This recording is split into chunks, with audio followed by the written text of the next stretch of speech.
Hello friends, कैसे हैं आप लोग? I hope everyone is doing well and for today we have with us Nikhil sir and Nikhil sir will be taking your class of internal audit and consulting master class. So friends, internal audit में क्या चीजें हैं, process का review कैसे होता है, क्या क्या उसमें रिस्क होते हैं, क्या कंट्रोल्स हमको उसमें लगाने होते हैं, टेस्टिंग कैसे होती है, कैसे क्लाइंट्स को रिकमेंड करते हैं, and then finally reporting कैसे होती है, everything will be covered by Nikhil sir. And guys, let me remind you, Nikhil sir ने हमारी data analytics and visualization वाले कोर्स में भी पूरा सारी क्लासेस ली हैं और वहां पे भी आप निखिल सर से मिले होंगे. Nikhil sir is working as a manager in one of the big fours, so you will get to learn a lot of things from him and try to grasp the maximum knowledge. और सारी चीजें जो भी doubts हों, discussion forum पे भी sir available रहेंगे, जो भी चीजें आप उनसे पूछ सकते हैं. So I hand over to Nikhil sir. Sir, आप ही पूरी इंटरनल ऑडिट के भगवान हैं बिल्कुल और बता सकते हैं स्टूडेंट्स को कैसे इंटरनल ऑडिट होता है.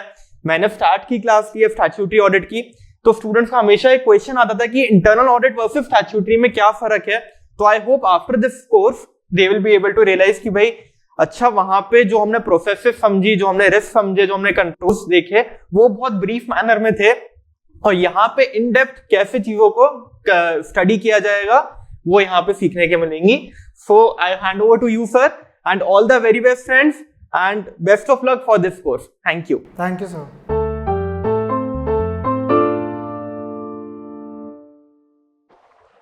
Hi guys, how are you?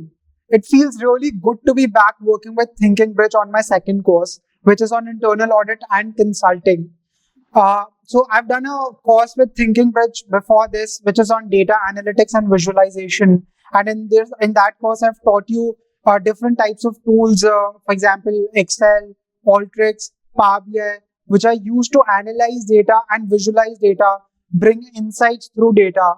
So that is one course that I've done with Thinking Bridge, and it's a must course for all of you all if you are planning to do the internal audit and consulting master course, or even if you want to do any other course, because analyzing data is like must for anything that you do. It's really called for, and a lot of big fours, a lot of different sorts of industries really seek people who already know how to analyze data.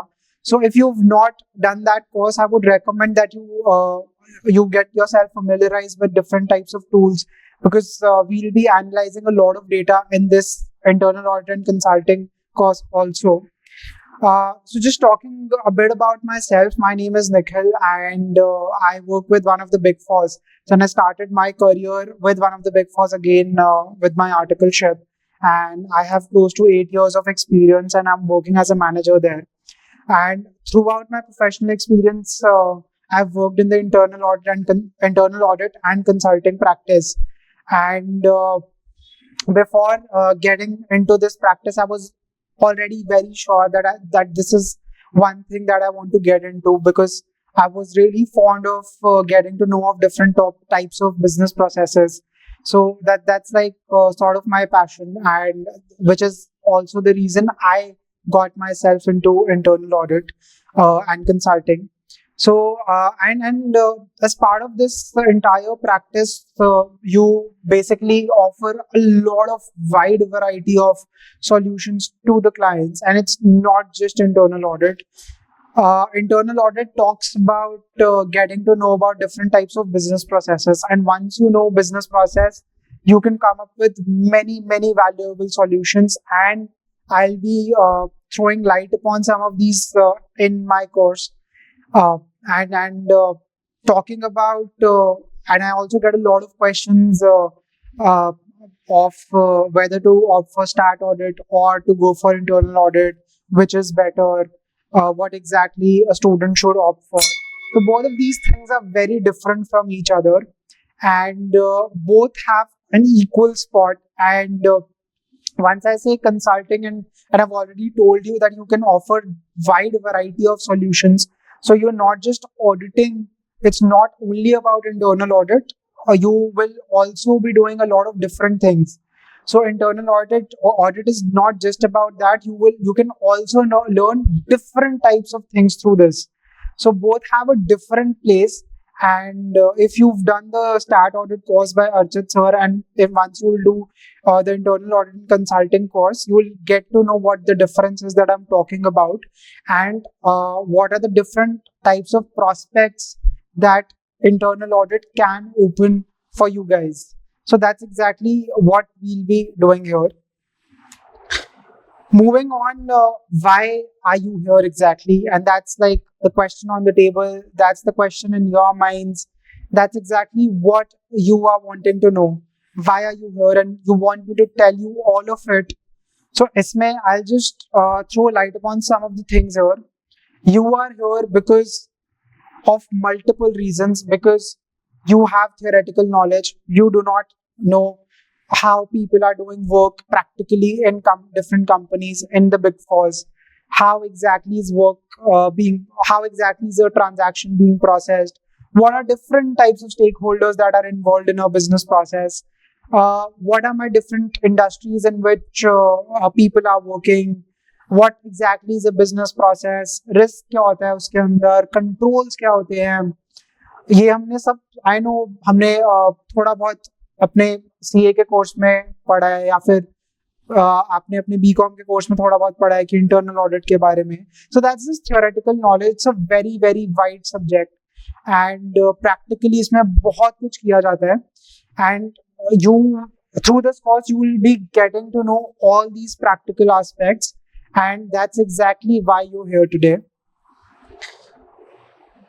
And some of the questions that get answered through this question of why you're here is that you will be getting to know that are you industry ready or not? Are you industry ready? What is industry readiness? Industry readiness कुछ नहीं है, बस ये है कि आपको practically काम करना आता है या नहीं आता. थ्योरी सब पढ़ते हैं. Everyone goes through all these books, same types of books. The content is same across all these courses that are offered. Theory, अगर मैं ऑडिट की बात करूँ तो वो भी थ्योरी सब्जेक्ट है, बट प्रैक्टिकली बिग फोर्स में या फिर डिफरेंट इंडस्ट्रीज में, कॉर्पोरेट्स में, वो जो थ्योरी है वो थ्योरी की तरह नहीं होता है, उसको प्रैक्टिकली किया जाता है. तो इंडस्ट्री रेडीनेस का मतलब ये है कि क्या आपको काम करना आता है, क्या आप अपना जो माइंड है वो प्रोसेस कर सकते हो, जैसे बाकी के जो कॉर्पोरेट में काम कर रहे हैं लोग या बिग फोर में काम कर रहे हैं जो प्रोफेशनल्स हैं, जैसे वो एक ट्रांजैक्शन को प्रोसेस करते हैं, जैसे उनका माइंड फंक्शन करता है, क्या आपका वैसे कर रहा है? और is it the bookish knowledge? आपका करेगा जब आप ये कोर्स करोगे, because we guys will make you industry ready. So this is number one. Number two is if you are wanting to make a decisive career choice. Decisive career choice sir मतलब ये है कि बहुत सारे students में confusion होती है, and in fact even when they're like 8 to 10 years down the line in what exactly they're doing practically also, they just think whether they've made the right career choice or not. ये thinking bridge ये एक platform है जो आपको different courses के जो practical aspects होते हैं उनके थ्रू लेकर जाता है. Once you get to know different practical aspects of different courses and different service lines that are being offered in the corporates, in the big fours, you will get to know how exactly are people working there. Practically वो कैसे काम कर रहे हैं, अपने laptops वो कैसे transaction को प्रोसेस करते हैं, वो ब्रेनस्टॉर्मिंग कैसे करते हैं, वो क्लाइंट से इंटरैक्शन कैसे करते हैं, ये आपको सब कुछ पता चलेगा इस प्लेटफॉर्म से. So you will be able to take that decision whether you want to opt for internal audit, whether you want to opt for stat audit, whether you want to get into transactions, whether you want to opt for GST, direct tax, etc. So इस platform से you will be able to take this decisive career choice. आपकी career choice आपके हाथों में होगी. Number 3, the most important, हमारा aim क्या होता है? हमारा aim होता है सर बिग फोर में जॉब, सर लीडिंग कॉर्पोरेट्स में कैसे जॉब पे हम, how do we get that edge, how exactly do how where exactly do we stand in front of our competes? हमारे competes क्या हैं? Our peers, जो बाकी के students हैं, जो बाकी के candidates हैं. Everyone has gone through that same theory book, that theory subject. Everyone has done that. But how do you have an edge over others? How do you exactly have that? How do you exactly stand out in front of them? अगर आप aim कर रहे हो in big fours और leading corporates को, so we make you industry ready, we give you that edge, we tell you how to do things practically, how exactly professionals are processing a transaction. We tell you that, and that's how you get the edge, and that's how your entry into big fours and corporates become much easier. Coming on to the question, what you will achieve. I've already talked about this. So hands-on experience is one thing. On-ground practical experience is one thing.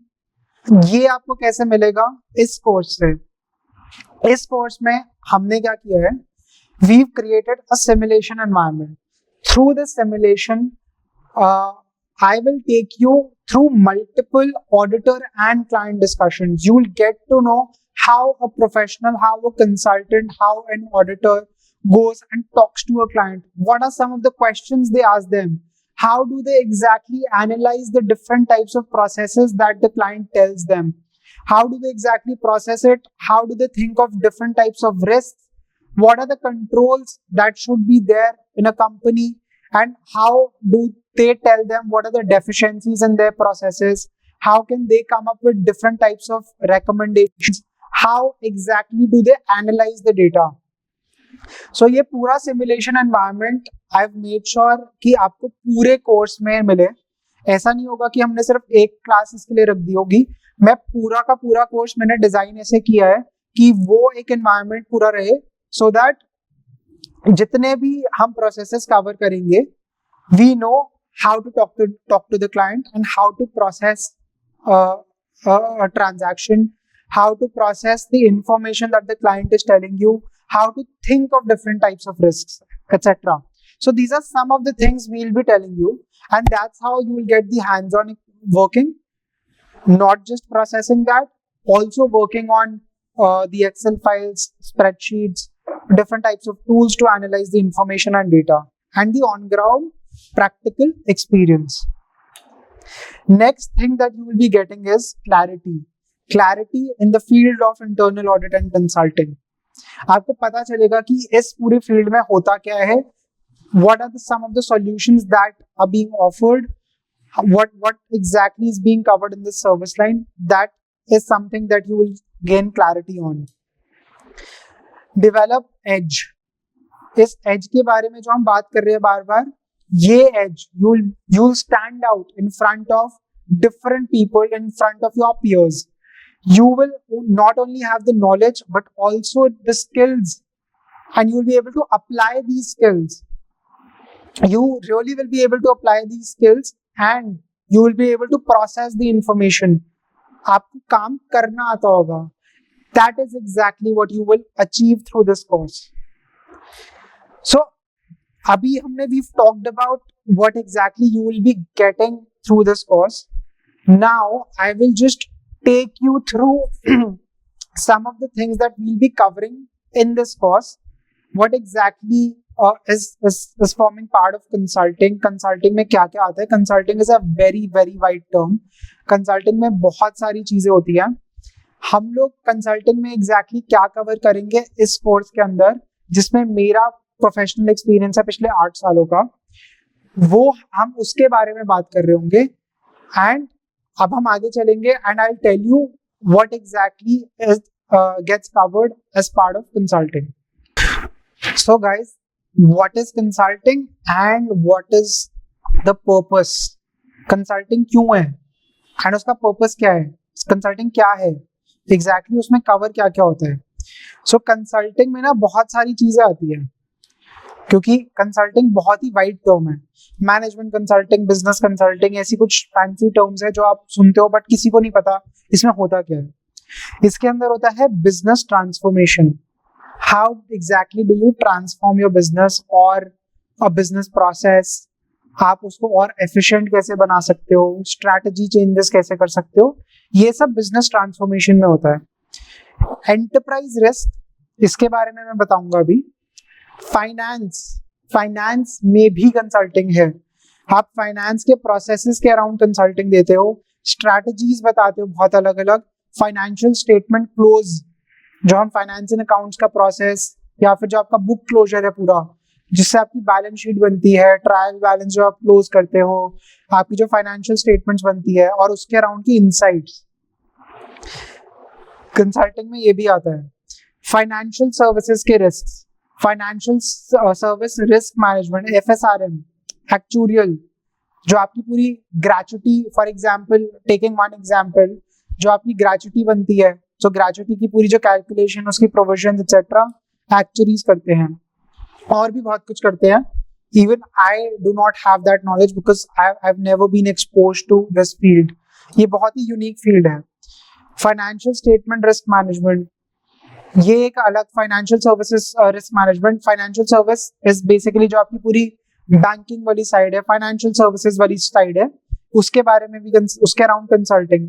Then supply chain, आप अपनी supply chain, अपनी logistics को कैसे improve कर सकते हो, उसके around कैसे स्ट्रैटेजीज बनाते हो, how do you transform that, how do you reduce your cycle time etcetera, इसके बारे में कंसल्टिंग होती है। टेक्नोलॉजी रिस्क, आजकल टेक्नोलॉजी इतनी ज्यादा एडवांस हो चुकी है that different types of tools are being used, different types of bots are being used, different applications are there, different ERPs are there, then there's automation, there are different types of tools, हर एक service के लिए एक tool है। तो उसके around अगर हम technology का लेवरेज कर रहे हैं तो टेक्नोलॉजी के अराउंड बहुत सारे रिस्क भी होंगे। तो जो हमारे IT प्रोफेशनल्स होते हैं, जो जिन्होंने ऐसी टेक्निकल डोमेन के अंदर नॉलेज गेन किया होता है, these guys work under the technology risk practice.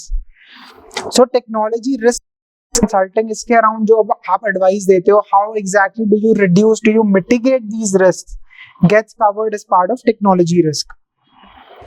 Now coming on to what exactly we will be covering as part of this course. हम इसमें क्या करेंगे, मेरा प्रोफेशनल एक्सपीरियंस किस में है, मेरे पास मैक्सिमम नॉलेज किस चीज में है, एंड वो नॉलेज मैं आपको कैसे दूंगा, और वो कौन सी एग्जैक्टली फील्ड में दूंगा। हम किस कंसल्टिंग के बारे में बात कर रहे हैं, that is the enterprise risk consulting. ये एंटरप्राइज रिस्क जो कॉर्पोरेट्स होते हैं, कॉर्पोरेट्स के different business processes, support function, strategy functions, उसमें जो रिस्क होता है, उनकी जो IT एप्लीकेशंस में रिस्क होता है, एंटरप्राइज के ऊपर क्या क्या रिस्क होता है, इस रिस्क के बारे में हम बात कर रहे हैं। इसमें क्या क्या आता है, इसमें आता है internal audit, second is risk transformation. So anything related to risk apart from internal audit that you do, the way you transform different business processes, the way you give them the operational efficiencies gets covered as part of risk transformation. आप एक risk को कैसे transform कर सकते हो, कैसे वो और एफिशिएंसी में अचीव कर सकते हैं, कैसे उनकी लाइफ इजी हो सकती है, how can they reduce their time of working etcetera, बहुत सारी चीजें हैं। सो ये जो आपको ये बॉक्स दिख रहा है ना, इसके बारे में हम इस कोर्स में पूरी कवरेज करेंगे। एंड ये सब क्यों होता है, इसका पर्पस क्या है, इसका purpose long term value, we are talking about long term value. आप एंड इट्स एवर इवॉल्विंग, आप कोई भी सॉल्यूशन दोगे, मे बी आज आपका थॉट प्रोसेस ऐसे चला है, next time because environment change, things change, it's a very dynamic environment, you have to create long term value, so you have to evolve with it. तो आप long term value deliver करते हो कैसे, business को transform करके। Again, when I talk about internal audit and consulting, so internal audit is a very small part of consulting.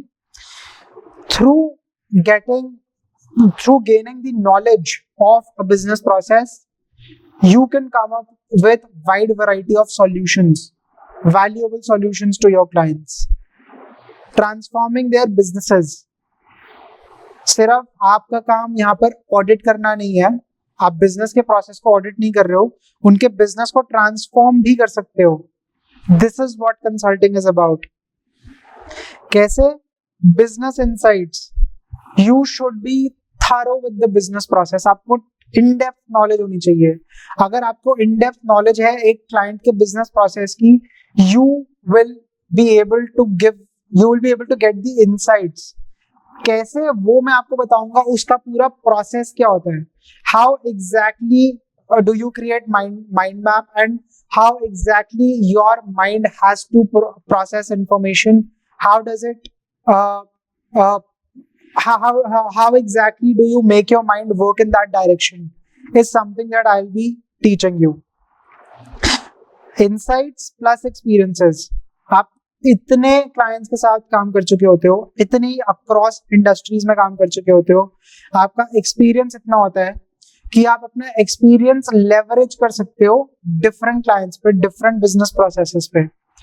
And that is the purpose of consulting. Consulting में यही होता है. That's exactly what you do, and that is its purpose. You transform businesses. You deliver long-term value. You tell them the insights. You leverage your experience, and you transform their business. That's what consulting is about.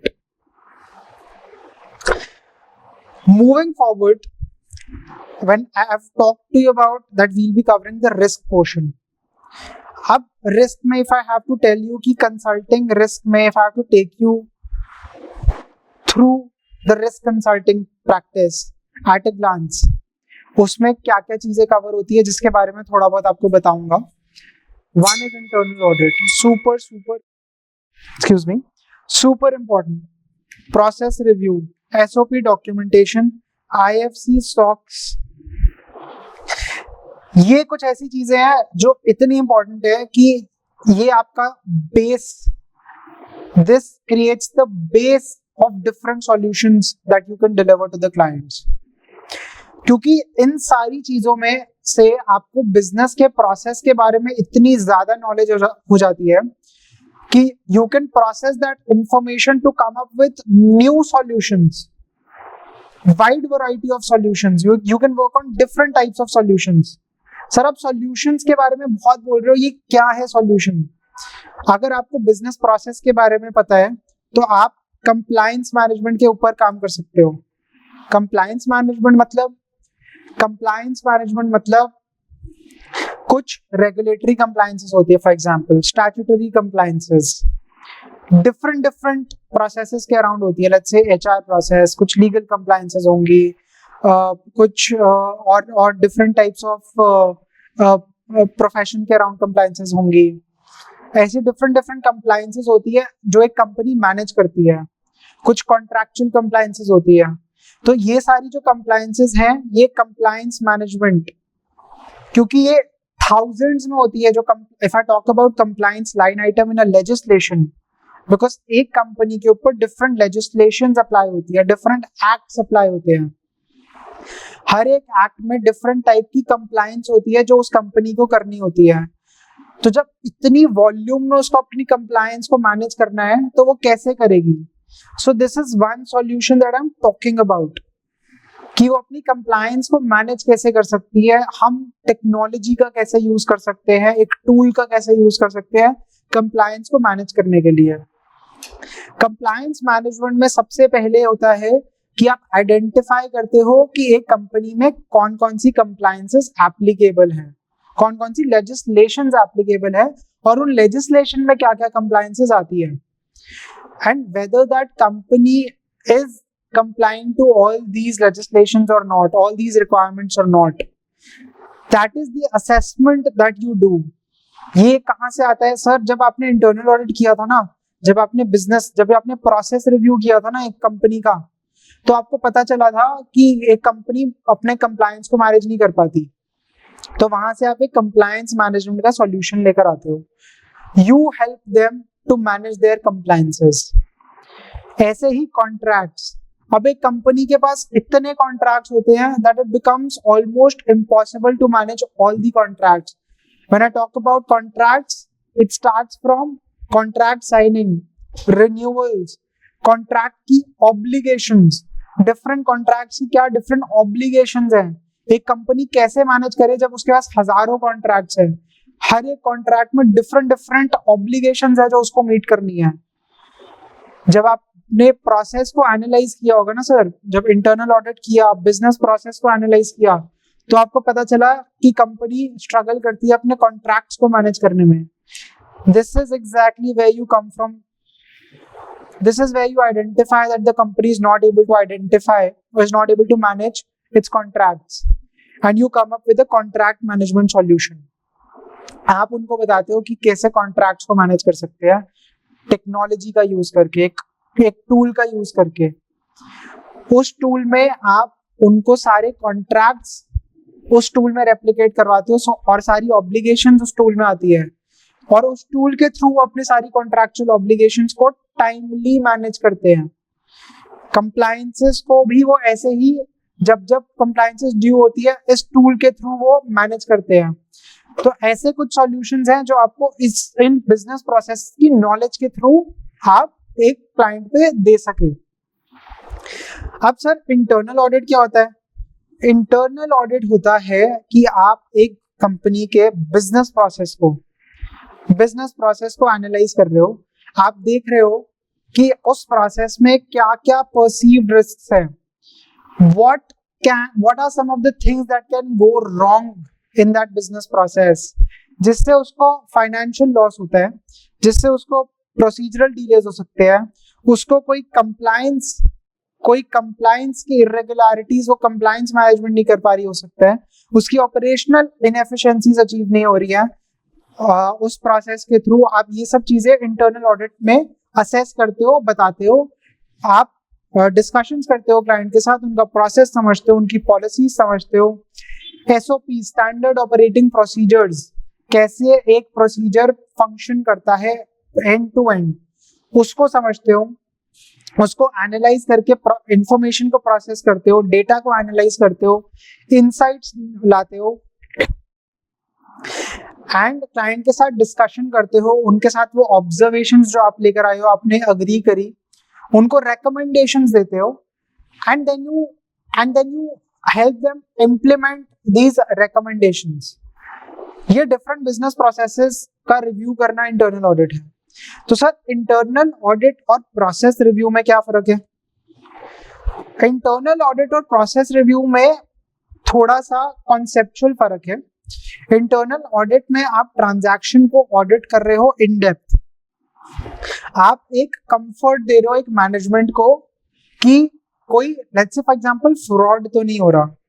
Process review में आप क्या कर रहे हो? आप एक पूरे business process को अगेन एनालाइज कर रहे हो, आप देख रहे हो कि क्या एक process is for example people dependent, is for example not able to achieve operational efficiencies, is not at a high level, is not addressing the risks are not getting mitigated, there are missing controls in the process. So these are some of the recommendations that you give, that there is a wide variety of risks that are existing in your business process which are not getting mitigated at a very high level. It's called a diagnostic review that you're doing, that these are some of the things at a process level a company is not doing, और उसकी implication क्या होगी अगर वो नहीं करते हैं। तो यहाँ पर you do not really get into the transactions, आप यहाँ पर transactions को बहुत in depth analyze नहीं करते हो, but internal audit में आप करते हो। For example एक listed company है, तो लिस्टेड कंपनी में लेट्स से एक ऑडिट कमेटी की कंप्लायंस एप्लीकेबल होती है। ऑडिट कमेटी में the company has to give its views on the internal controls, and the internal audit observations are presented in this audit committee, and इस audit committee में board members होते हैं, directors होते हैं, बहुत ही high profile people होते हैं। So you present your observations in front of them, and these are very very knowledgeable people, and they have their experience is so much that's once you tell them the observation, तो उनको भी वो मजा आता है कि वाह यार क्या ऑब्जर्वेशन है. सो आपका जो इंटरनल ऑडिट है ना, आपकी ऑडिट कमेटी का पार्ट भी फॉर्म करता है, बट प्रोसेस रिव्यू होता है एक diagnostic process review, high level process review, जो मैनेजमेंट को हेल्प करता है कि क्या उनको चेंजेस करने चाहिए अपने प्रोसेस को रन करने के लिए. सो ये डिफरेंस होता है, पर इसमें एक कॉमन चीज क्या होती है कि दोनों ही चीजों में आपको प्रोसेस की इन डेप्थ नॉलेज होनी चाहिए. तो ये फर्क है प्रोसेस रिव्यू और इंटरनल ऑडिट में. अब एक और चीज होती है जिसको हम कहते हैं एसओपी डॉक्यूमेंटेशन. एसओपी डॉक्यूमेंटेशन क्या है? SOP documentation basically standard operating procedure की डॉक्यूमेंटेशन. आप जाओगे इसमें क्लाइंट के पास, क्लाइंट से समझोगे कि आपका प्रोसेस क्या होता है. आप उन एक एक फाइल का, जैसे भी उस फाइल को प्रोसेस करते हैं, जो भी वो ईमेल भेजते हैं रिव्यू के लिए अपने बॉस को या अपने सबऑर्डिनेट को, वो कुछ भी इंफॉर्मेशन भेजते हैं कुछ प्रोसेस करने के लिए, आप वो समझते हो, उसका वॉक थ्रू लेते हो ट्रांजैक्शन का. आप फिर आके वो जो प्रोसीजर्स आपने समझे उनको डॉक्यूमेंट करते हो और एक उनको एसओपी मैनुअल बनाकर देते हो. सो कंपनी को पता है कि वो कैसे काम कर रही है, उसको प्रैक्टिस पता है, पर उसके पास उस प्रोसीजर को कैसे वो प्रोसीजर पूरा हो रहा है वो कहीं पर डॉक्यूमेंटेड नहीं है. ये क्यों जरूरी है? Because people keep changing in an organization, so it becomes very difficult to train each and every person. And यहाँ पर कोई अगर सपोज नया होगा या फिर कोई ट्रांसफर होकर आया है या फिर कोई एक ट्रांजैक्शन को न्यू वे में या कोई नया बंदा प्रोसेस कर रहा है, सो अगर वो स्टैंडर्ड ऑपरेटिंग प्रोसीजर यानी कि वो एक ट्रांजैक्शन कैसे प्रोसेस होती है एग्जैक्टली उस कंपनी में, उसको वो नहीं पता, तो उसको ये एसओपी के थ्रू पता चल सकता है. तो आप जाकर प्रोसेस समझकर उस कंपनी का एसओपी को डॉक्यूमेंट करते हो और उनको एक एसओपी मैनुअल बनाकर देते हो. तो ये होता है एसओपी डॉक्यूमेंटेशन में. तो internal audit, SOP documentation, process review में आपने क्या किया? आपने प्रोसेस समझा है, आपने बिजनेस प्रोसेस समझा है, आपने ट्रांजैक्शन कैसे प्रोसेस हो रही है उसको समझा, उसका वॉक थ्रू किया, इन डेप्थ वॉक थ्रू. तो तीनों चीजों में आपने बिजनेस के प्रोसेस को तो समझा ही है. सो बिजनेस के प्रोसेस को समझना इज इनएविटेबल, एंड इसीलिए मैं इसको बार बार स्ट्रेस दे रहा हूं कि ये आपको, दिस इज इनएविटेबल, आपको बिजनेस प्रोसेस की इन डेप्थ नॉलेज होना बहुत ज्यादा इंपॉर्टेंट है. इसीलिए मैंने आपको पहले ये 2 एग्जांपल्स भी दिए कि ये कुछ सॉल्यूशंस हैं जो बिजनेस प्रोसेस की नॉलेज का होने की वजह से आप ये सॉल्यूशंस को डिलीवर कर पाते हो क्लाइंट्स को. अब एक और चीज आती है जिसको हम कहते हैं इंटरनल फाइनेंशियल कंट्रोल्स या फिर सार्बेन्स-ऑक्सली एक्ट के अंदर जो कंट्रोल्स होते हैं उनकी डिजाइनिंग और उनकी टेस्टिंग. सर ये इंटरनल फाइनेंशियल कंट्रोल्स और ये सॉक्स ये होता क्या है? हमने पढ़ा तो है. इंटरनल फाइनेंशियल कंट्रोल्स आपका कंपनीज एक्ट से गवर्न होता है, और जो सॉक्स है, सॉक्स के इंटरनल कंट्रोल्स जो होते हैं वो आपके सार्बेन्स-ऑक्सली एक्ट से गवर्न होते हैं पूरे. इन दोनों ही चीजों में इंटरनल कंट्रोल्स होते हैं, बट थोड़े से डिफरेंट टाइप के होते हैं. इनका नेचर थोड़ा सा डिफरेंट होता है. इंटरनल फाइनेंशियल कंट्रोल्स थोड़ा और वाइड हो जाता है, उसका थोड़ा सा और ज्यादा ब्रॉडन होता है उसका होराइजन. सॉक्स का थोड़ा सा लिमिटेड है, बट अगेन बहुत ज्यादा वाइड है. तो आप क्या करते हो इसमें? आप जाके पहले कंट्रोल्स को, आप पहले पूरी कंपनी का प्रोसेस को आप समझते हो, ट्रांजैक्शन कैसे प्रोसेस हो रही है. फिर आप देखते हो कि इस प्रोसेस में क्या क्या रिस्क एग्जिस्ट करते हैं. आप फिर कंट्रोल डिजाइन करते हो. कंट्रोल्स को डिजाइन करना, उनका कंट्रोल फ्रेमवर्क को डिजाइन कर रहे हो आप. You designing their control framework. तो आप बताते हो कि एक बिजनेस प्रोसेस में मेरे क्या क्या कंट्रोल्स है, मेरे क्या रिस्क थे जो परसीव किए, और उन रिस्क को मिटिगेट करने के लिए क्या कंट्रोल्स एग्जिस्ट करते हैं. अब लेट्स से आपने बता दिया एज इज कंट्रोल्स तो ये है, but for example you still feel that there are certain risks in a business process that are not getting mitigated. तो आप कंपनी को बताते हो कि आपको डेफिशिएंसी मिली है, आपको प्रोसेस में ऐसी डेफिशिएंसी मिली है कि उसके लिए कंट्रोल ही नहीं है और ये पॉसिबल रिस्क है. सो ऐसी कुछ चीजें हैं that can go wrong if this control is not put in place in your company. तो आप वो जो डेफिशिएंसीज होती है उस प्रोसेस ओनर के साथ बैठ के उसको रेमिडिएट करते हो, यानी कि उस रिस्क को मिटिगेट करते हो and you develop a control around it. So आप अगेन उस कंट्रोल फ्रेमवर्क में उस कंट्रोल को भी इनकॉर्पोरेट करते हो. नाउ अब टेस्टिंग का क्या मतलब है sir?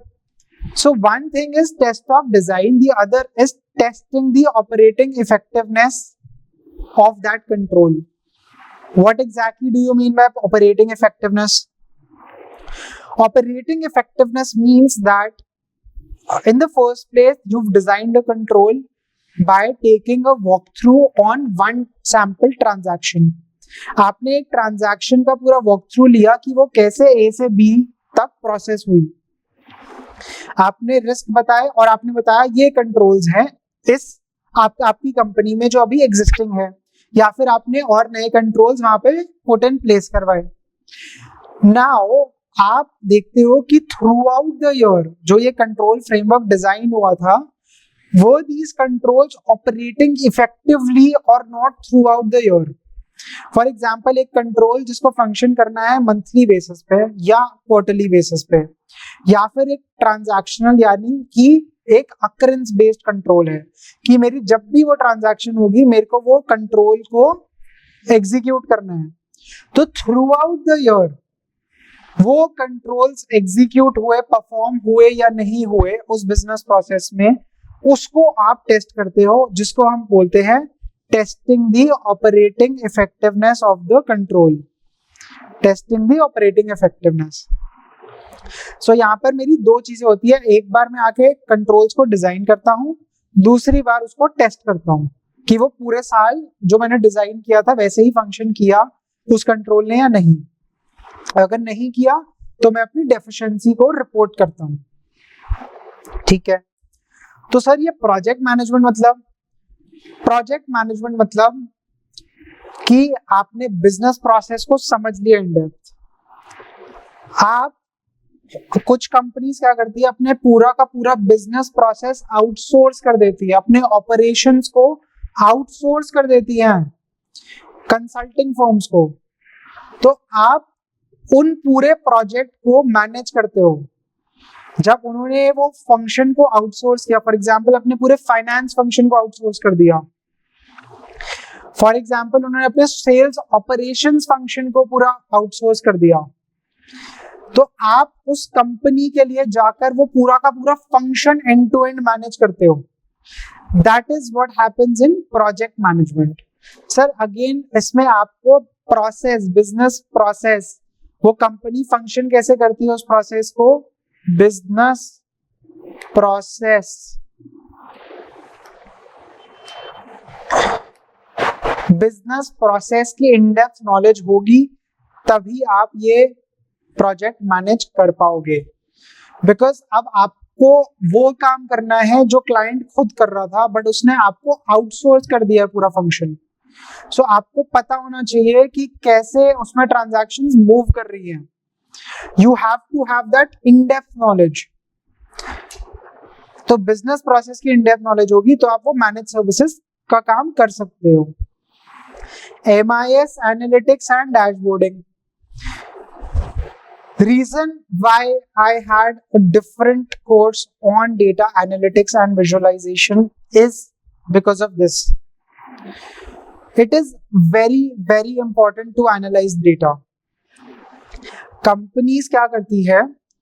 They have an MIS function, but they also want to analyze information on real-time basis. तो कई बार वो क्या करती है, अपनी जो पूरी management information system which is MIS, management information system जो MIS टीम बैठ के एनालिटिक्स कर रही है, जो डैशबोर्ड्स वो प्रिपेयर करके देती है, वो काम जो क्लाइंट्स है कंसल्टिंग फर्म्स को दे देती है। कंसल्टिंग फर्म्स उन कंपनीज के लिए डेटा को एनालाइज करते हैं, उसमें से इंसाइट्स निकालते हैं, वैल्यूएबल इंसाइट्स निकालते हैं और कंपनीज को हेल्प करते हैं डिसीजन मेकिंग में। डैशबोर्ड ये डैशबोर्ड बेसिकली इसका आपको थोड़ा सा एक झलक भी मिली होगी जो डेटा एनालिटिक्स एंड विजुअलाइजेशन का कोर्स है, उसमें हमने पावर बीआई पे कुछ डैशबोर्ड भी बनाए थे। उसमें आपको बहुत सारी इंफॉर्मेशन आ जाती है कि रीजन वाइज मेरी परफॉर्मेंस क्या है, सेल्स एग्जीक्यूटिव वाइज मेरी परफॉर्मेंस क्या है, मेरी मंथ ऑन मंथ ट्रेंड्स क्या है, मेरा रेट पर यूनिट तो नहीं चेंज हो रहा।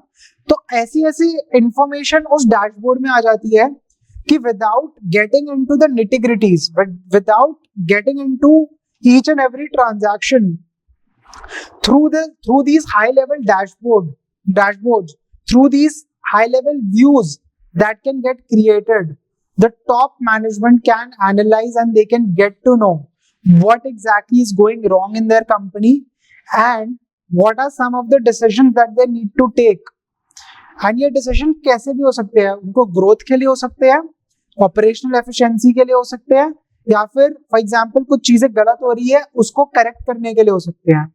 So MIS analytics and dashboarding is another thing that happens. Now enterprise asset management through mobile applications. अब एक कंपनी में फिक्स एसेट्स, फॉर एग्जांपल एक कंपनी ऑपरेट कर रही है मल्टीपल लोकेशन से, फॉर एग्जांपल उसके 100 ऑफिसेज है, 200 ऑफिसेज, 1000 ऑफिस लोकेशंस है।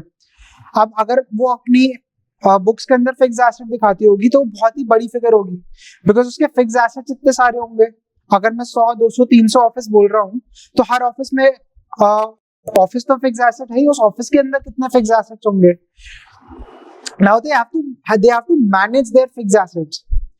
तो आप क्या कर सकते हो, आपने जब प्रोसेस के अराउंड नॉलेज ली तो आप एक एसेट मैनेजमेंट के सॉल्यूशन के अराउंड आ सकते हो और कंपनीज को हेल्प कर सकते हो कि how exactly can they manage their fix assets, कैसे वो इंश्योर कर सकते हैं कि वो फिक्स एसेट एग्जिस्ट करते हैं या नहीं करते। एग्जिस्टेंस जो एक असर्शन है मेरी फिक्स एसेट्स की, वो फिजिकल वेरिफिकेशन कंडक्ट करवाते हैं, उन फिक्स एसेट्स को टैग करते हैं और जब वो टैग करते हैं एक क्यूआर कोड से अपने मोबाइल एप्लीकेशन में, उनका फिक्स एसेट रजिस्टर में वो एक एंट्री क्रिएट हो जाती है। अब उनके पूरे रजिस्टर में फिक्स एसेट की डिटेल आ गई एक इंडिविजुअल एसेट लेवल पे। Now they can manage there assets through that FAR, through that mobile application और थ्रू अ वेबसाइट और may be a web page. तो आप एसेट मैनेजमेंट कर सकते हो बैठे बैठे। प्रोसेस ऑटोमेशन, फॉर एग्जाम्पल जब आपने बिजनेस प्रोसेस की नॉलेज ली, आपको पता चला कि इसमें बहुत सारी जो ट्रांजैक्शंस है वो मैनुअली प्रोसेस हो रही है। Now you also understand, for example if somebody has to process a transaction manually vis-a-vis if that transaction gets automated, robots बैठ के या फिर एक एप्लीकेशन बैठ के या टूल बैठ के वो इंफॉर्मेशन को प्रोसेस कर रहे हैं, कंपेयर टू मैनुअली एक ह्यूमन बीइंग कर रहा है, या फिर बहुत ही पीपल डिपेंडेंट है आपकी कंपनी, तो आप प्रोसेस ऑटोमेशन के सॉल्यूशंस के अराउंड सोच सकते हो कि एक प्रोसेस में मेरे कहां पर बहुत ज्यादा मैनुअल प्रोसीजर्स हो रहे हैं, can these be automated, is it possible कि हम यहाँ पर ऑटोमेशन को लेवरेज कर सकें। तो आरपीए यानी कि रोबोटिक्स प्रोसेस ऑटोमेशन के अराउंड आप सॉल्यूशन देते हो। ये आपको अगेन कहां से आया, जब आपने बिजनेस प्रोसेस के अराउंड इन डेप्थ नॉलेज ली और आपको पता चला कि यार इतनी सारी चीजें मैनुअली प्रोसेस हो रही है, why is this company not automating these procedures. And ऐसी रिकमेंडेशन जब आप लेकर जाते हो and then you tell them that you can help them automate some of these procedures, that's where you creating value to the company, that's where you creating value to your clients. तो again आइए से process review से, business process की in depth knowledge से आपको ये और solution भी मिल गया। आपने ऑटोमेशन का एक सॉल्यूशन डेवलप कर दिया और आपने वैल्यू क्रिएट की क्लाइंट के लिए।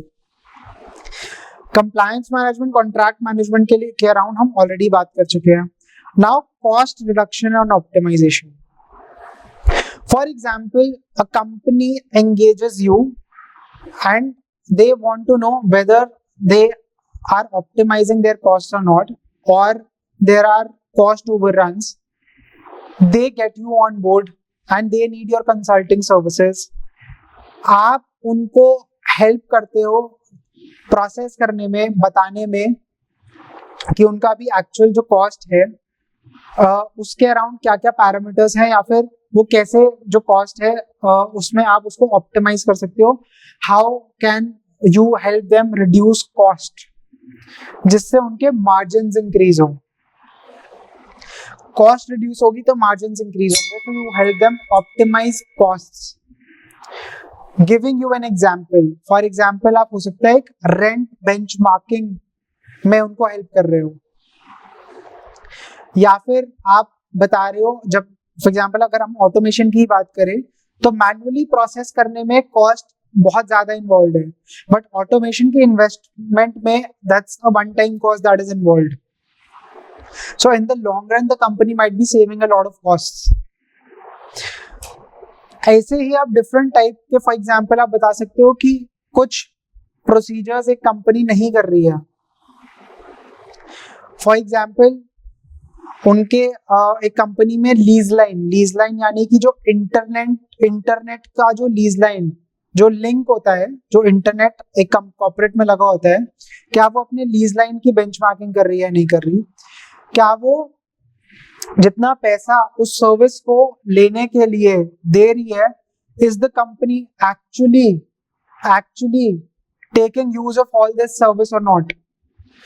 कहीं ऐसा तो नहीं है कि वो ऐसा कुछ मॉनिटर ही नहीं कर रही है कि उनको सर्विस की जरूरत ही नहीं है, but they actually paying for it. और ऐसा बहुत सारी कंपनीज में होता है, because a lot of processes around these things are missing. So you help them optimize costs. आप उनको बताते हो कि आपके प्रोसेस में ये एग्जिस्ट नहीं करती है चीज, जिसकी वजह से कॉस्ट ओवररन्स हो रहे हैं।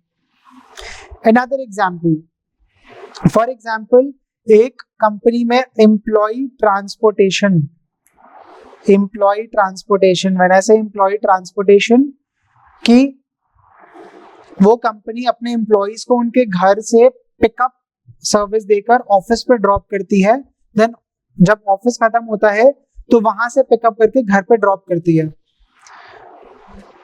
तो इसमें for example the company is एक कंपनी में जो फॉर एग्जाम्पल एम्प्लॉय ट्रांसपोर्टेशन का प्रोसेस है, और the cost runs into crores, for example 300 crore, 400 crore, 500 crore. तो जब इतनी ज्यादा कॉस्ट इन्वॉल्व है, so the company wants to know कि उनका पूरा जो प्रोसेस है वो पूरा सही है या नहीं। Is the cost justified? Can you help them reduce this cost?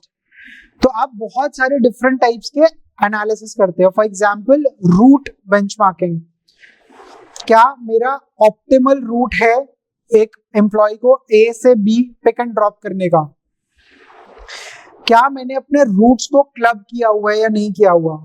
For example people following on the same route, क्या वो एक ही कैब में जा रहे हैं या नहीं जा रहे, या एक ही बस में जा रहे हैं या नहीं जा रहे? या फिर मेरा जो एडहॉक कैब है, यानी कि जो पिक एंड ड्रॉप के अलावा की जो कैब है, जो हम एम्प्लॉइज एडहॉक लेते हैं एडहॉक बेसिस पे, कहीं ऐसा तो नहीं है कि वो अपनी मर्जी से कभी भी ले सकते हैं? They are not even eligible to apply for an ad hoc cab service. उसके अराउंड अप्रूवल्स मिसिंग है, तो वहां पर मेरे कॉस्ट इंक्रीज होगी।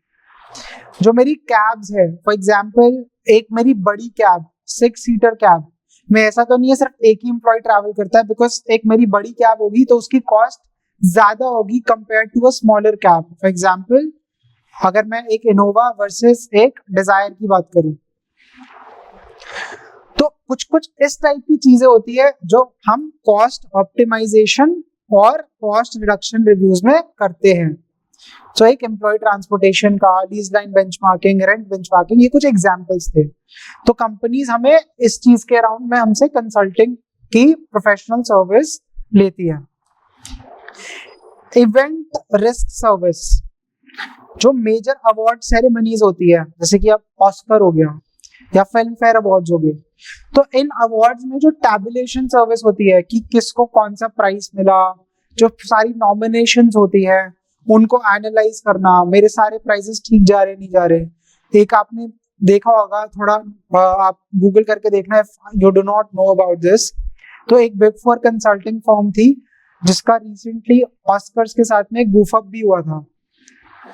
तो ऐसी इवेंट सर्विसेज भी होती है, इवेंट जहां पर हम बेसिकली उनको हम we act as advisors in large award ceremonies और अवार्ड फंक्शंस जो होते हैं, जो मेजर अवार्ड फंक्शंस होते हैं, उनमें we help them, we are their advisors to help them execute the entire award ceremony. Award is basically one of the example, जैसे और भी बहुत सारी चीजें हो सकती है जहां पर हम कंपनीज को हेल्प करते हैं। तो ये सारी रिस्क कंसल्टिंग की कुछ सर्विसेज हैं जो आप करते हो। So we are not only talking about internal audit और प्रोसेस रिव्यूज, बट हाँ याद रखो कि ये जो सारी सर्विसेज है इसमें ये इंटरनल ऑडिट, प्रोसेस रिव्यू, कुछ IFC कंट्रोल्स को समझना, रिस्क को समझना, ये सब जो है ये बेस फॉर्म करता है बहुत सारी सॉल्यूशंस का जो आप क्लाइंट्स को देते हो।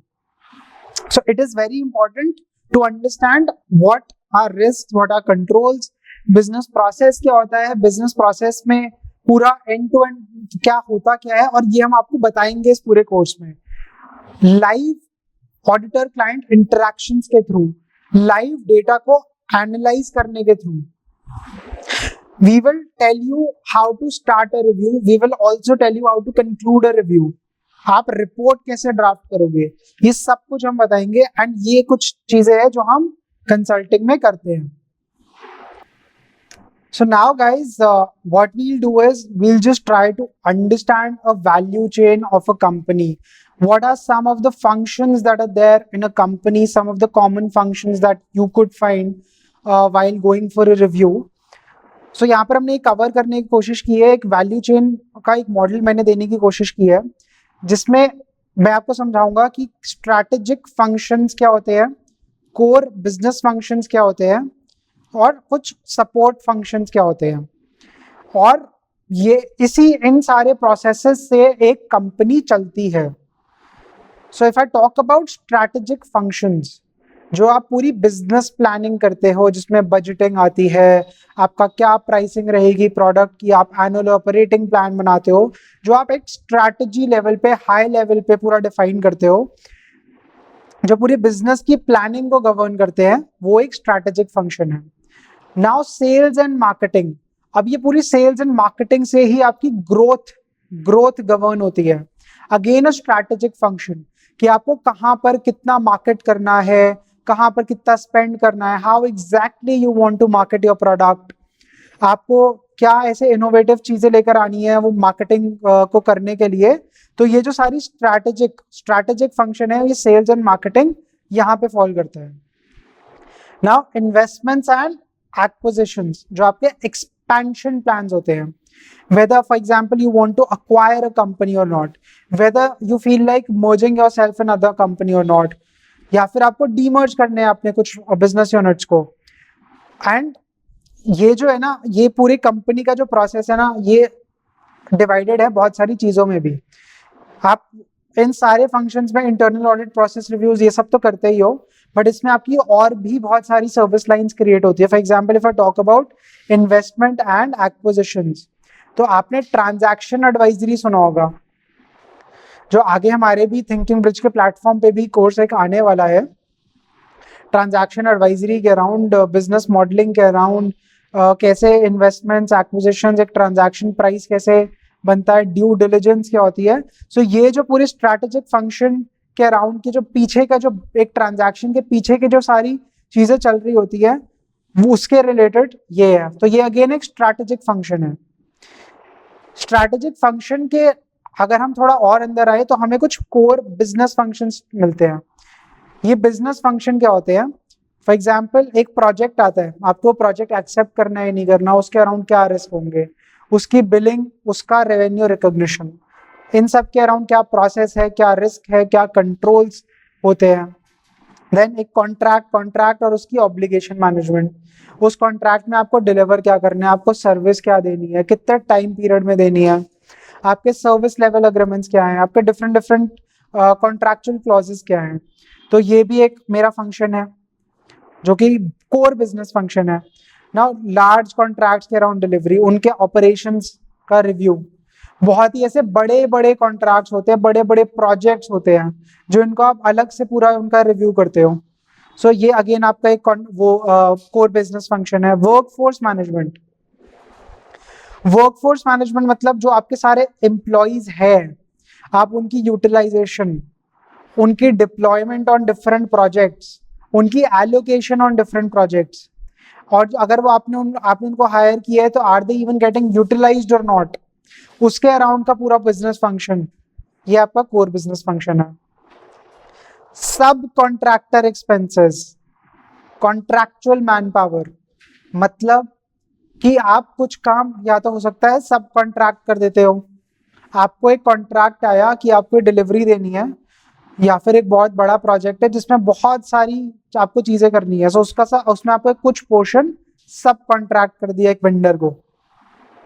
सो उस वेंडर का आपको इंश्योर करना है कि वो वेंडर आपको उस लेवल की सर्विस दे रहा है जो आपको एक एंड कस्टमर को इवेंचुअली देनी है। जो आपका वेंडर को एक्सपेंस देना है वो एक्यूरेटली हो रहा है नहीं हो रहा, जो जिसने आपको सब कॉन्ट्रैक्ट किया है। कॉन्ट्रैक्ट मैन पावर का मतलब है कि यहाँ पर आपने एक तो हो गया कि आपने एक सर्विस की सर्विस पूरी एक सब कॉन्ट्रैक्ट कर दी।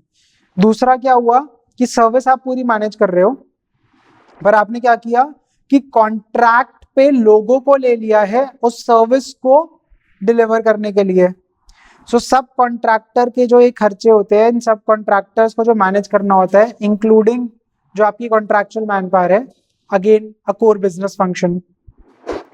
कस्टमर सर्विस ऑपरेशंस, क्या मेरे कस्टमर खुश है मेरी सर्विस से, क्या उनकी कंप्लेंट आती है तो मैं कितने टाइम में उसको रिड्रेस करता हूँ, मैं उनको करता भी हूँ मॉनिटर या नहीं करता, उसके अराउंड के जो सारे रिव्यूज होते हैं, again that's part of my core business. Because मेरी जो आफ्टर सेल सर्विस है, if my customer is not happy, I lose out on my revenue, eventual revenues, I might have my brand name might get affected, I might have a reputational loss. Market में ये बोला जाएगा कि यार ये company ऐसी है जो अपने कस्टमर सर्विस के अराउंड कुछ ध्यान ही नहीं देती। तो ये एक बहुत ही इंपॉर्टेंट बिजनेस फंक्शन होता है। तो जब आप एक क्लाइंट के पास जाते हो as a professional, as a consultant, तो आप ये वाले प्रोसेस भी रिव्यू कर रहे हो। कलेक्शंस एंड एआर मैनेजमेंट, ये आप जब हम आगे जाएंगे जो पूरा ऑर्डर टू कैश का पूरा प्रोसेस करेंगे, उसमें हम उसको इन डेप्थ वे में कवर करेंगे कि are you collecting your money timely और नॉट। जो आपका एआर है, आप उस एआर को यानी कि अकाउंट्स रिसीवेबल यानी कि डेटर्स को कैसे मैनेज करते हो, आपका एवरेज कलेक्शन पीरियड क्या है, जो आपकी कलेक्शंस आती है आप उनको इनवॉइसेस के अगेंस्ट नॉक ऑफ करते हो या नहीं करते हो, आपका कन्वर्जन साइकिल कितनी बड़ी होती है, आप कन्वर्ट कर भी पाते हो या नहीं कर पाते हो, आपका पे मोड जो होता है यानी जो आप जिस मोड में पैसा का रिसीव कर रहे हो उसको कैसे मैनेज करते हो, जो आपका पूरा कैश एंड बैंक है। जो कलेक्शंस के अराउंड में हम आगे बात करेंगे। इन्वेंट्री, अब आपने खरीद तो लिया है सामान, आगे फर्दर बेचने के लिए, यानी कि आपको इन्वेंट्री को कन्वर्ट करना है सेल्स में, but are you able to manage your inventory? ऐसा तो नहीं आपकी बहुत हाई इन्वेंट्री है या फिर स्लो मूविंग इन्वेंट्री है, सेल्स ही नहीं हो रही है, या फिर उसके अराउंड फिजिकल कंट्रोल्स ही नहीं है कि वो डैमेज हो जाती है, या फिर पिल्फरेज होता है, मिस अप्रोप्रिएट होती है, प्रॉपरली स्टैग्ड नहीं होती है, मेरे फीफो बेसिस पे आउट नहीं होती है, या फिर अगर मेरी एक ऐसी सिचुएशन है जहाँ पे मेरे को लीफो फॉलो करना पड़ता है तो वो नहीं होता, बहुत ही हैपहैज़र्ड वे में मैं अपनी इन्वेंट्री को मैनेज कर रहा हूँ, इन्वेंट्री के अराउंड कोई कंट्रोल्स ही नहीं है, फिजिकल कंट्रोल्स नहीं है, या फिर मैं कैसे वो रिसीव कर रहा हूँ, रिसीव एंड डिस्पैच के अराउंड कंट्रोल्स नहीं है, क्योंकि इसका डायरेक्ट इम्पैक्ट मेरी अगेन सेल्स पे होगा, मेरे रेवेन्यू पे होगा। this again becomes a core business function. Cancellation, refunds, credit note management. अब आपने लेट्स से सेल कर दिया है पर आपका ऑर्डर कैंसिल हो गया है, आपने बुकिंग करी बट ऑर्डर गेट्स कैंसल्ड, या फिर आपने प्रोडक्ट की डिलीवरी कर दी बट रिफंड आ गया, तो आप अपने रिफंड्स को, ऑर्डर कैंसिलेशंस को, आप जो अपना क्रेडिट नोट आपको इशू करना है क्लाइंट को, how exactly are you managing that, आप वो ठीक से कर रहे हो या नहीं कर रहे हो, उसके अराउंड का कोर बिजनेस प्रोसेस होता है. अब ये जो पूरी स्ट्रैटेजी और जो आपके कोर बिजनेस फंक्शंस है ना, इन सबको कुछ फंक्शंस हैं जो सपोर्ट करते हैं. वो क्या होते हैं? मेरे finance and accounts. Your finance and accounts is a support function in a company. जो आपकी पूरी फाइनेंशियल रिपोर्टिंग हो रही है, जो आप जो ग्रो कर रहे हो, आप जो सेल्स कर रहे हो, रेवेन्यू की बुकिंग कर रहे हो, इन्वेंट्री को मैनेज कर रहे हो, अपने वर्कफोर्स को मैनेज कर रहे हो, अपने सब कॉन्ट्रैक्टर्स को, वेंडर्स को मैनेज कर रहे हो, कैंसिलेशन रिफंड्स को मैनेज कर रहे हो, जो उन सब के अराउंड जो भी आपकी फाइनेंशियल रिपोर्टिंग होगी, जो ट्रांजैक्शंस आपको अपने अकाउंटिंग ईआरपी में बुक करनी है, उसके अराउंड में आपको जो एमआईएस क्रिएट करनी है फॉर एग्जांपल, तो सब कुछ आप फाइनेंस एंड अकाउंट्स वो सपोर्ट आपको करता है. आपकी अकाउंटिंग पूरी मैनेज करता है, फाइनेंसिंग सारी मैनेज करता है, प्रोक्योरमेंट एंड अकाउंट्स पेबल. आपको कुछ भी प्रोक्योर करना है, आपको एक्सपेंस इनकर करना है, लेट्स से आपको जो प्रोडक्ट सेल करना है उसके लिए आपको कुछ आइटम्स प्रोक्योर करनी है, या फिर आपको एडमिनिस्ट्रेटिव ओवरहेड्स करने हैं, जो हम यहाँ पर बात कर रहे हैं, एडमिन और फैसिलिटीज. तो प्रोक्योरमेंट और एडमिन, ये यानी कि हम खर्चों की बातें कर रहे हैं यहाँ पे. अभी आपकी जो एडमिनिस्ट्रेटिव ओवरहेड्स हो गए, for example electricity cost, your water charges, your rent, security cost, housekeeping cost, ये आपके सारे जो एडमिनिस्ट्रेटिव ओवरहेड्स होते हैं other than your general procurement. और आप कैसे अपने अकाउंट्स पेबल यानी क्रेडिटर्स को मैनेज करते हो. तो ये जो सारे होते हैं, इसके लिए एक अलग से टीम्स होती है जो सपोर्ट कर रही होती है मेरे इवेंचुअल कोर बिजनेस और स्ट्रैटेजिक फंक्शंस को, और ये सपोर्ट करती है मेरे ये जो एक्सपेंस रिलेटेड फंक्शंस है, यानी admin, facilities, facility management, again procurement, general procurement, and accounts payable. These are my support functions. Insurance, claims, and recovery procedures. For example, मेरा डैमेज हुआ, now I have to claim insurance around it. उसकी जो मेरे को claim के बाद जो उसकी रिकवरी आनी है, वो कैसे मैनेज करता है. So do I have an insurance claim department in my company or not? तो ये एक मेरा सपोर्ट फंक्शन है. ह्यूमन रिसोर्सेज एंड पेरोल,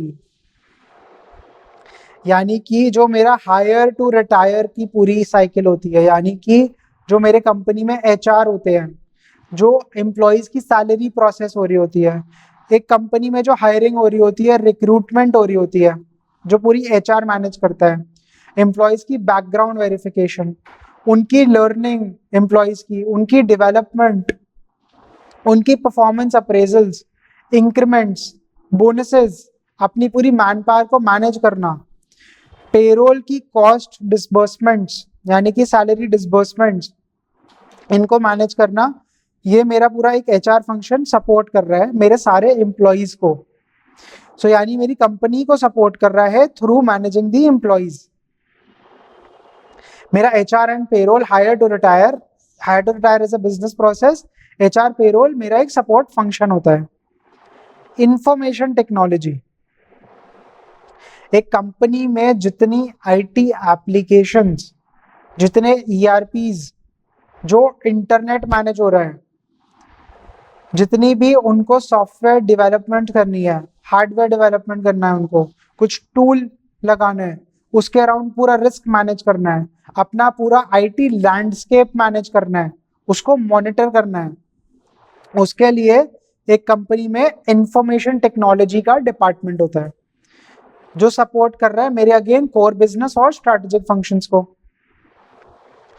और इन सब को, इसके अराउंड जो भी इंफॉर्मेशन है, चाहे वो फाइनेंशियल हो, ऑपरेशनल हो, मैनेजमेंट को जो चाहिए, मैनेजमेंट इंफॉर्मेशन सिस्टम, एक मेरा एमआईएस डिपार्टमेंट होता है जो मेरी financial planning financial planning and analysis भी में भी हेल्प करता है, एक्चुअल फैक्ट्स को रिपोर्ट करने में भी हेल्प करता है, मेरी परफॉर्मेंस को मैनेजमेंट को बताने में हेल्प करता है। वो एक MIS फंक्शन होता है, वो रिपोर्टिंग करता है मैनेजमेंट को। सो ये भी अगेन सपोर्ट कर रहा है मैनेजमेंट को। सो एक जो मेरी कंपनी है उसमें एंड टू एंड पूरे बिजनेस फंक्शंस क्या होते हैं, उसकी वैल्यू चेन क्या होती है, कुछ जनरल प्रोसेसेस क्या होते हैं कंपनी में, वो ये होते हैं जो कि डिवाइडेड है स्ट्रैटेजिक, कोर बिजनेस और सपोर्ट फंक्शंस में। So this is how the value chain looks like.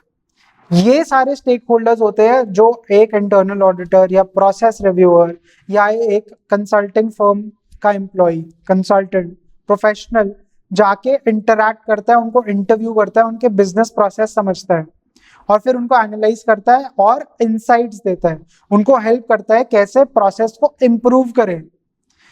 Not just finding the faults in the process, because I will keep on reiterating this thing that this is not a fault finding job, it's a process enhancement, it's a process improvement job that you guys do as part of internal audit and consulting.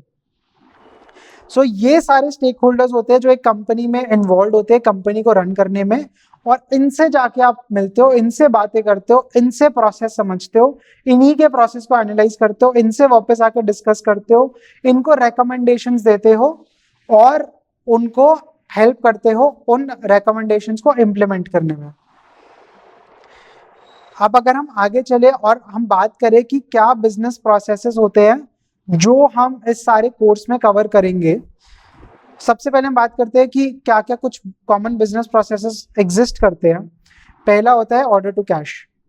Order to cash होता है जो आपका top line की अगर मैं बात करूं, अगर मैं टॉप लाइन की बात करूं यानी कि आपके रेवेन्यू, आप रेवेन्यू कैसे जनरेट करते हो, रेवेन्यू को कैसे बुक्स में रिकॉर्ड करते हो, आप एक सेल्स ऑर्डर कैसे पंच करते हो, उस ऑर्डर को कैसे प्रोसेस करते हो, कैसे उसकी इनवॉइसिंग करते हो, उसकी कलेक्शंस को इंश्योर करते हो, अपने डेटर्स को मैनेज करते हो, ये सब कवर होता है ऑर्डर टू कैश में।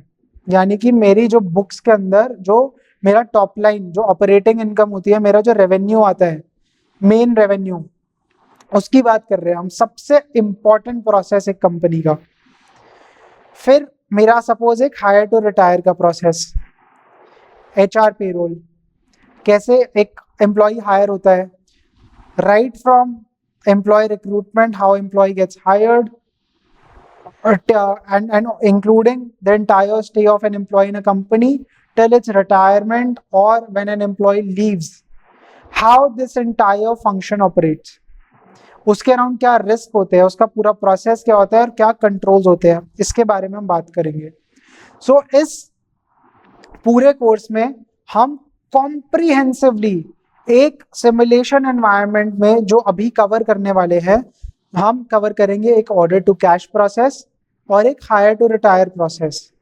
यानी कि आपका हमने operating income top line cover कर लिया और एक कंपनी का जो मैक्सिमम कॉस्ट होती है, जो सबसे बड़ी कॉस्ट होती है यानी कि पेरोल कॉस्ट, उसकी एम्प्लॉय कॉस्ट, सबसे हाईएस्ट एक्सपेंस आइटम जो होती है कंपनी की, पेरोल कॉस्ट, इसको हम अभी इस कोर्स में बहुत ही कॉम्प्रिहेंसिवली कवर करेंगे, जो कि स्प्रेड अक्रॉस होगा अबाउट 10 to 12 सेशंस के अराउंड। इसको हम लाइव ऑडिटर और क्लाइंट डिस्कशंस के थ्रू उनसे प्रोसेस समझ के, उनके प्रोसेस को एनालाइज करके, कुछ डेटा को एनालाइज करके, कुछ एक्सरसाइजेस करके, फिर जो आपने पूरी नॉलेज एब्जॉर्ब की होगी उसको एक केस स्टडी फॉर्म में एक डिफरेंट टाइप ऑफ कंपनी के सेटअप में जाके उसको एनालाइज करके हमने जो पूरा कोर्स डिजाइन किया ऐसे किया है। तो हम ऑर्डर टू कैश और हायर टू रिटायर यहाँ पे इन डेप्थ समझेंगे, और ये बहुत बड़े प्रोसेस होते हैं और इनको अब्जॉर्ब करने में आपको टाइम लगेगा क्योंकि आप बहुत डिटेल में समझोगे। And I try my best that you get to understand each and every aspect of a business process around these two areas. उसके अलावा कुछ और कॉमन प्रोसेसेस होते हैं जो हम ट्राई करेंगे कि इनको कैसे कवर कर सकते हैं, क्योंकि एक बिजनेस प्रोसेस मेरा बहुत ही लेंदी होता है। जो होता है, जो अभी हमने बात भी करी है, प्रोक्योरमेंट टू पे, यानी कि मेरी पूरी जनरल प्रोक्योरमेंट, एडमिनिस्ट्रेटिव ओवरहेड, इसके अराउंड की जो मेरी कॉस्ट होती है, वो कैसे प्रोक्योरमेंट साइकिल कैसे मेरी रन हो रही होती है वो। FSCP, financial statement close process, मेरा जो पूरा फाइनेंस एंड अकाउंट्स का प्रोसेस है उसमें क्या क्या कवर होता है वो FSCP में आता है। मेरा फिक्स एसेट्स प्रोसेस, मेरी फिक्स एसेट की मैनेजमेंट के अराउंड का क्या प्रोसेस होता है, कैसे मैं अपने एसेट्स को कैपिटलाइज करता हूँ, डेप्रिशिएट करता हूँ, उनकी एग्जिस्टेंस को इंश्योर करता हूँ, उनकी फिजिकल वेरिफिकेशन देखता हूँ, उनकी अकाउंटिंग करता हूँ, अपने कैपिटल वर्क इन प्रोसेस से सीवेप अकाउंट को कैसे मॉनिटर करता हूँ, ये हम कवर करते हैं फिक्स एसेट के प्रोसेस में। नाउ फिक्स एसेट्स के बाद हम बात करते हैं इन्वेंट्री की, कैसे एक कंपनी अपनी इन्वेंट्री मैनेज करती है, how exactly are they managing the inventory, how do they make sure that उनकी इन्वेंट्री में इन्वेंट्री स्लो मूविंग नहीं है या फिर वो खराब नहीं हुई है, उसके अराउंड फिजिकल कंट्रोल्स है या नहीं। So that's exactly what's get covered as part of inventory management. Inventory management के बाद हम बात करते हैं बैंकिंग की, एक कंपनी अपनी बैंकिंग का प्रोसेस कैसे करती है, उसके अंदर जो उसके पेमेंट रिलेटेड कंट्रोल्स होते हैं, उसके कलेक्शन रिलेटेड कंट्रोल्स होते हैं, how exactly a company is managing such type of controls, such type of process. So banking में उसके अराउंड क्या risks है, that's exactly what we talk about in the banking process. Coming on to the treasury process, treasury में होता है कि जो पैसा, जो सारा पैसा है, how exactly a company is managing its finances, what exactly is the treasury department doing, and how exactly are they investing their money in order to generate more interest income. That's what happens in my treasury process. Taxation, direct tax, indirect tax, what are the controls around it, am I filing my returns correctly on a timely basis, am I depositing the amount, the taxation amount for both direct and indirect tax correctly or not, filing जो भी मेरे requirements होते हैं वो सही है, calculations, computations, etc. Are all these things correct or not? What are the risks? What are some of the risks around it? What are the controls around it? That gets covered as part of my taxation process. So ऐसे कुछ business processes होते हैं जिनका reviews हम करते हैं, जिनके review हम करते हैं। हम लोग क्या cover करेंगे अभी? Order to cash और hire to retire इस पूरे end to end internal audit और कंसल्टिंग मास्टर क्लास के कोर्स में। उसके अलावा जो हम कवर करेंगे वो होगा हमारा थोड़ा IFC एंड SOX के अराउंड, जिसमें again it's again a major source और a major service line, if not the service line, if that's not the correct word, a major part of what internal auditors or consultants do. How do they assess the controls and how do they design and operate it? That gets covered as part of IFC and SOX, and we will also cover that in our internal audit and consulting masterclass. So guys, so इस जो first session था, I've tried to keep it crisp. It was about a 1 hour session just to take you through what exactly gets covered as part of the entire internal audit and consulting practice and why you guys are here and what exactly you will be achieving out of this course. So इसको मेरे को एक बार आपको एक पूरा overview देना था, and this was the purpose of the first session. In the next session, I will take you through the entire order to cash cycle, which is the revenue process of a company. उसमें हम again just reiterating that we'll create a simulation environment. We'll have live auditor and client discussions. We'll take you through the entire process. We'll analyze. We will think of some of the risks. We'll analyze the process, come up with certain observations and recommendations, and also analyze some data, some live client data, and so that you get a better understanding. Before that, just one thing that because we'll be analyzing a lot of data, so I would assume that you already know how to work on Excel and other kinds of tools. If not, you can go and visit and see my other course, which is on data analytics and visualization, in which I've covered different tools like Alteryx, Power BI, and Microsoft Excel. So अगर आप वो कर चुके होगे तो आपको already Excel आएगा और आप आता होगा और आपको पता होगा कि हम कैसे कुछ चीज़ों जो डेटा को एनालाइज कर रहे होंगे इस कोर्स में वो कैसे हम कर रहे होंगे एंड आपके लिए बहुत ज़्यादा यूजफुल होगा. So that was all about the first session, and in case you have any questions, you can ask me on the discussion forum on the Thinking Bridge website. I'll be happy to address these concerns. So we'll meet in the next class. Take care. Have a good day. Thank you.